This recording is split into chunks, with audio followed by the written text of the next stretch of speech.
بسم اللہ الرحمن الرحیم۔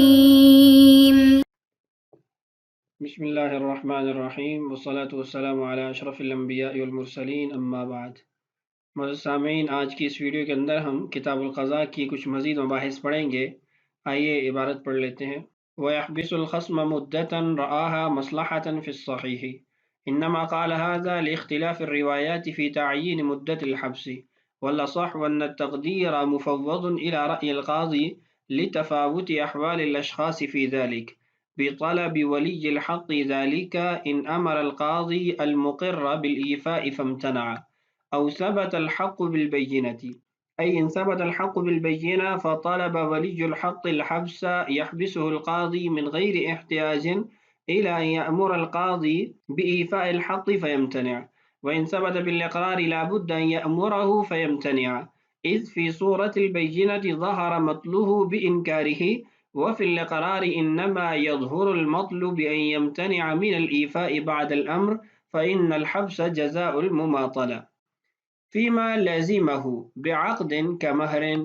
وكفالة، المراد المعجل، وبدلا عن مال حصل له كثمن مبيع، وفي نفقة عرسه وولده لا في دينه، أي لا يحبس في دين الولد، وفي غيرها لا، نحو الديات وأرش الجنايات إن ادعى فقره إلا إذا قامت بينة بضده۔ یہ آج کے ہمارے سبق کی عبارت۔ اس عبارت میں مصنف رحمہ اللہ نے ملزم کو قید کرنے کے بارے میں 3 احکام ذکر کیے ہیں۔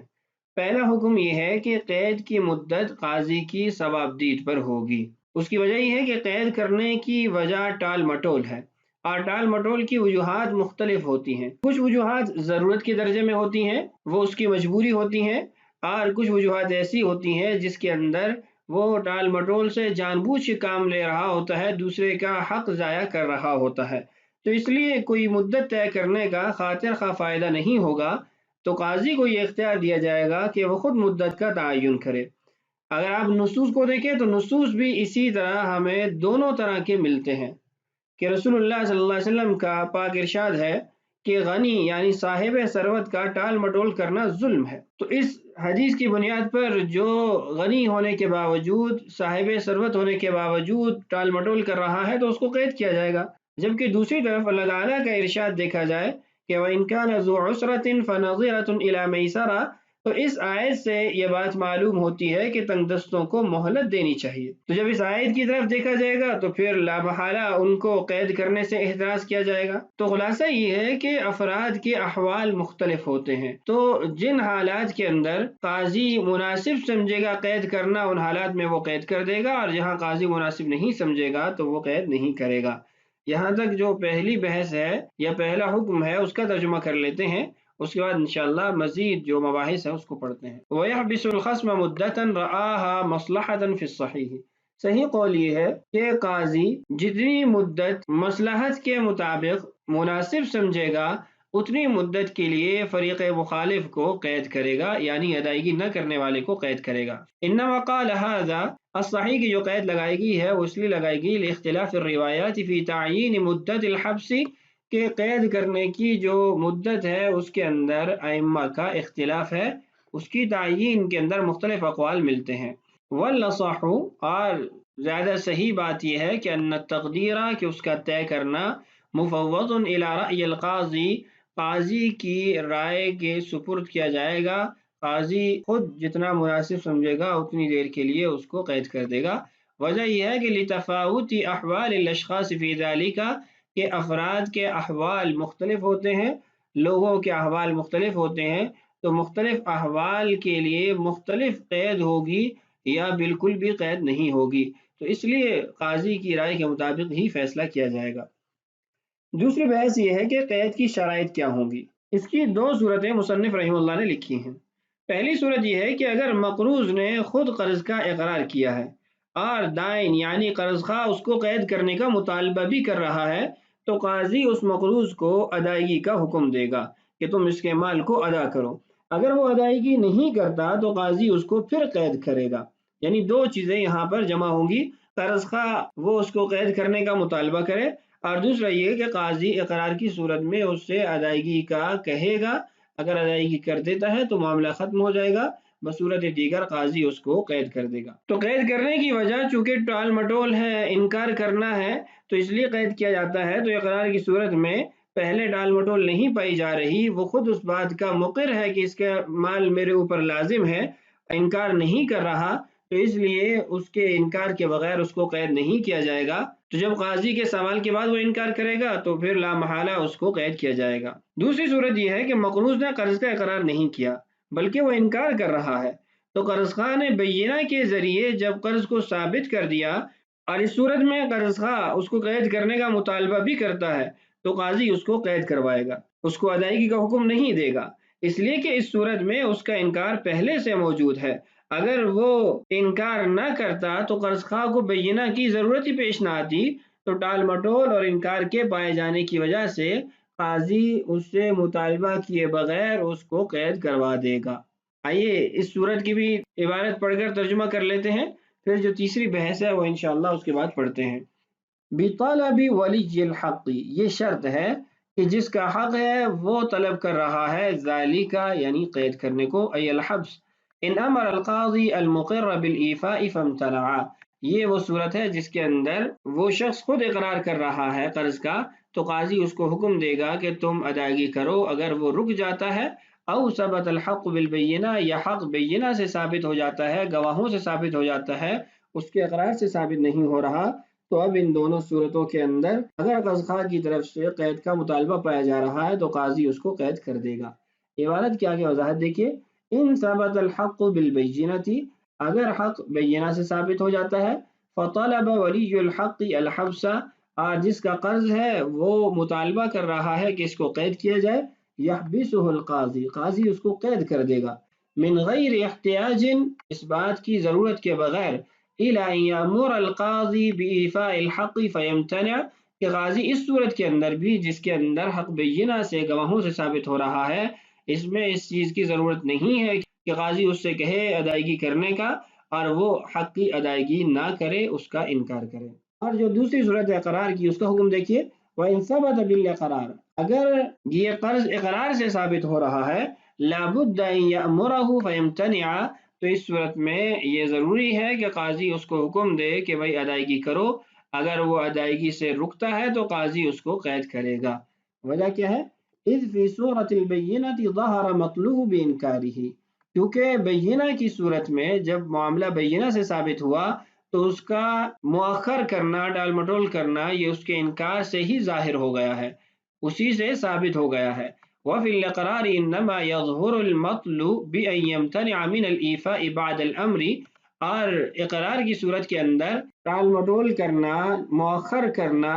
دیر کرنا، یہ ظاہر ہوگا اس صورت میں جب قاضی اس کو ادائیگی کا حکم دے گا اور وہ ادائیگی نہیں کرے گا۔ فإن الحبس جزاء المماطلة، اس لیے کہ قید کرنا قرض میں تاخیر کرنے کی سزا ہے، اس کا بدلہ ہے۔ اس کے بعد جو تیسری بحث ہے اس میں ان چیزوں کا بیان ہے جن کی عدم ادائیگی سے اس کو قید کر دیا جائے گا، یعنی اگر وہ فقر کا دعویٰ کرے پھر بھی قید کر دیا جائے گا، اگر فقر کا دعویٰ نہ کرے پھر بھی اس کو قید کر دیا جائے گا، اور اسی طرح وہ کون سے حقوق ہیں جن کے اندر اگر وہ دعوی فقر کرتا ہے تو اس کو قاضی قید نہیں کرے گا۔ تو اس کی وضاحت دیکھیے، کچھ حقوق ایسے ہوتے ہیں جن میں عدم ادائیگی کی وجہ سے قاضی اس کو بہر صورت قید کرواتا ہے، ان میں اس کا دعوی فقر بھی معتبر نہیں ہوتا، اس کا کوئی اعتبار نہیں کیا جاتا۔ مثلا مہر معجل ہے، کفالت ہے، مبی کے بدل میں لازم ہونے والا ثمن ہے، بیوی بچوں کا نان نفقہ ہے۔ اسی طرح علامہ شامی رحمہ اللہ نے خلا کے بدل میں لازم ہونے والے مال کو بھی اس میں شمار کیا ہے، اور قتل عمد میں مالی صلح سے جو مال ذمہ میں لازم ہوتا ہے اس کو بھی اسی حکم کے تحت ذکر کیا ہے۔ تو اس قسم کی جو چیزیں انسان پر لازم ہوتی ہیں، ان کے اندر اگر وہ دعوی فقر بھی کرے پھر بھی اس کا اعتبار نہیں کیا جائے گا۔ اس کی وجہ یہ ہے کہ ان حقوق کو انسان خود اپنے اختیار سے اپنے اوپر لازم کرتا ہے، اور اپنے اوپر اپنے اختیار سے لازم کرنا اس بات کی دلیل ہے کہ اس کے پاس مال موجود ہے، اگر مال موجود نہ ہوتا تو وہ ان اقدامات سے پرہیز کرتا۔